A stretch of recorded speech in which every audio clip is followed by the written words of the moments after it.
Johann Libert. When you think of evil in fiction, it's easy to picture a bloodthirsty warlord or a sadistic killer. But Johann Libert isn't loud. He's not grotesque or even physically threatening. In fact, he's charming, calm, and incredibly polite. But behind that serene smile lies one of the most terrifying minds in all of fiction. Johann isn't just evil, he's the embodiment of emptiness. His very existence challenges the nature of morality itself. Johann's personality is like a mirror. He adapts, reflects, and manipulates based on what others want to see. He's intelligent, articulate, and highly composed, but it's this control that makes him so unsettling. Unlike other villains driven by power, vengeance, or ideology, Johann has no clear goal. He doesn't seek money, fame, or recognition. He simply wants to erase his existence, and sometimes he wants to take the entire world with him.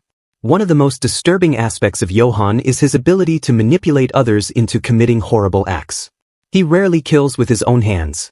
Instead, he finds people's weaknesses, digs into their trauma, and pushes them over the edge. He convinces children to murder, drives good people to suicide, and leads others into madness, all without raising his voice. He treats human life as something disposable, something he can play with. Among his many chilling acts, perhaps the most unforgettable is what he did to the Kinderheim 511 orphanage. As a child, Johann manipulated the other orphans into killing each other, turning the institution into a psychological battlefield. Later, he returns to destroy every trace of it, as if wiping away the evidence of his own creation. In another arc, he carefully orchestrates the massacre of an entire family, leaving behind no motive, no clue, just silence, and a message: Johann was here. There's also the infamous library scene, where Johann reads a picture book to a dying man. The book is about a monster with no name, just like Johann. As he finishes the story, the man breaks down, realizing he's in the presence of something far beyond human. What makes Johann terrifying isn't just what he does, but how easily he does it. He doesn't rage or scream, he whispers.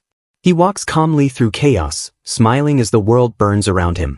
And in the end, he leaves you with a question no other villain can. Was he always evil, or was he simply the reflection of a world that created him? Ramsay Bolton. Some villains are complicated, layered with tragic backstories or good intentions twisted into darkness. Ramsay Bolton is not one of them. He is pure cruelty, an embodiment of sadism wrapped in a nobleman's title. Where other villains manipulate, scheme, or justify their actions, Ramsay tortures, mutilates, and kills simply because he enjoys it. He doesn't hide behind ideology or ambition. He's evil for the sake of being evil. Ramsay's personality is that of a predator.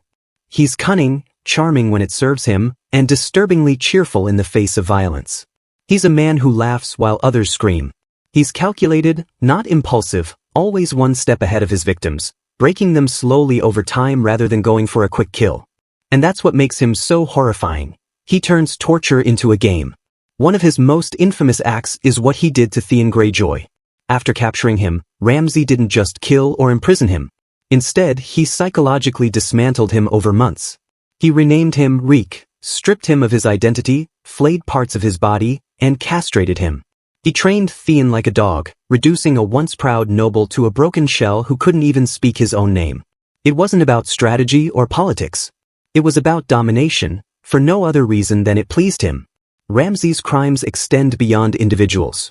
After becoming legitimized as a Bolton, he orchestrated the betrayal and murder of his own father, Roose Bolton, and immediately killed his stepmother and newborn brother to secure his place as Warden of the North. He unleashed his hounds on them, letting the animals tear them apart while he watched, completely unfazed. He also terrorized Sansa Stark, forcing her into marriage and subjecting her to repeated abuse, both physical and psychological. Ramsay didn't just want to win, he wanted to humiliate and ruin her. His methods were never quick. He liked to drag out suffering, to make his victims beg, to break them not only in body but in spirit. And perhaps the most terrifying thing about Ramsay is that he believed he was in control of everything. He saw no limit to his power.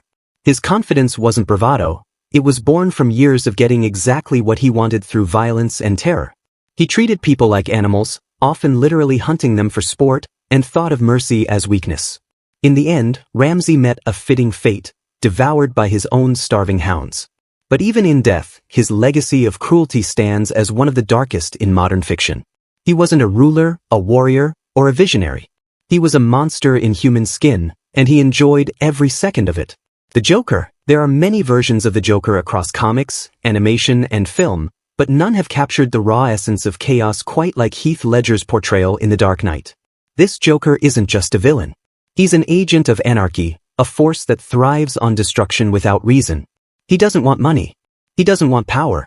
He wants to prove that the world is just one bad day away from tearing itself apart. The Joker's personality is a paradox. He's theatrical but calculated, unhinged yet frighteningly intelligent. He dresses like a clown and cracks jokes, but every word is designed to twist minds and break spirits. He's not driven by revenge or justice. He sees morality as a joke, and his goal is to expose its absurdity. His view of the world is brutally simple. Order is a lie, and deep down, everyone is just like him, selfish, afraid, and violent. What makes this version of the Joker so terrifying is that he doesn't play by any rules.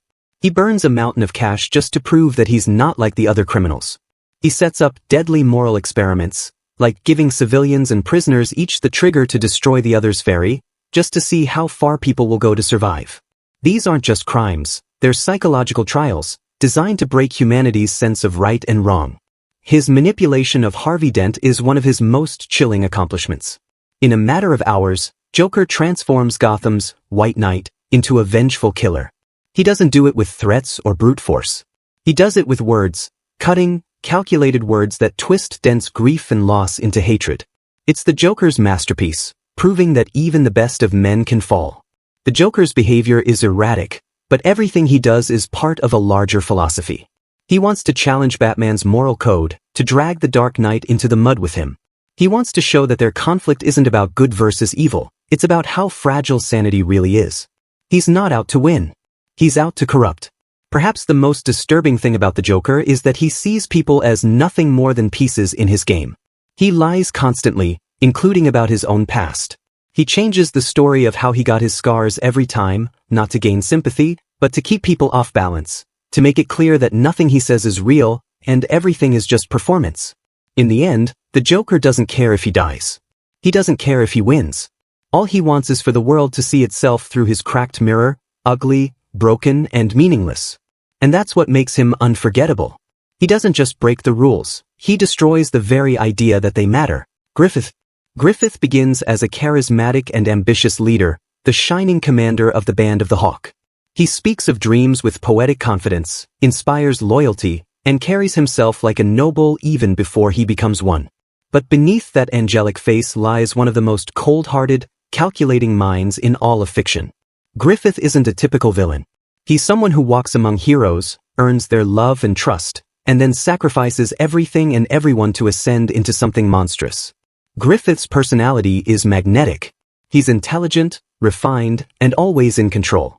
He rarely raises his voice or acts impulsively. He believes in his dream of one day ruling his own kingdom, and that belief becomes his justification for every atrocity. To Griffith, people are tools. Friends, comrades, lovers, they all exist to help him reach his goal. If they can't help anymore, they're discarded.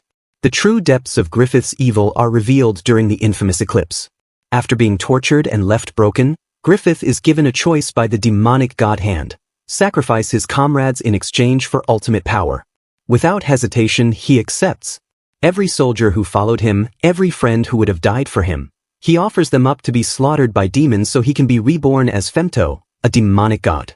But it's not just the sacrifice that shocks, it's what comes after. In front of Guts, his closest friend, and Casca, the woman who loved him, Femto violates Casca in a brutal, ritualistic act. He doesn't just destroy lives, he desecrates what little hope or love remained among the Hawks. It's not strategy. It's not necessary. It's pure, calculated cruelty. What makes Griffith so uniquely evil is that he still believes he's justified. He never sees himself as a villain. In his mind, he was always destined to rise. If others had to suffer along the way, so be it. His transformation into Femto doesn't change him. It simply gives him the power to do what he always intended, to build a kingdom no matter the cost. Even after becoming a godlike being, Griffith continues manipulating the world. He forms a new band of the Hawk, conquers lands, and is worshipped as a savior by those who don't know his past. He walks among mortals, offering peace while hiding the blood that paved his path. He's the perfect mask of nobility hiding the blackest heart. In the end, Griffith isn't terrifying because he became a demon. He's terrifying because he was always one in spirit, beautiful, composed, and willing to damn the world for a dream that only ever belonged to him. Subscribe for the next part.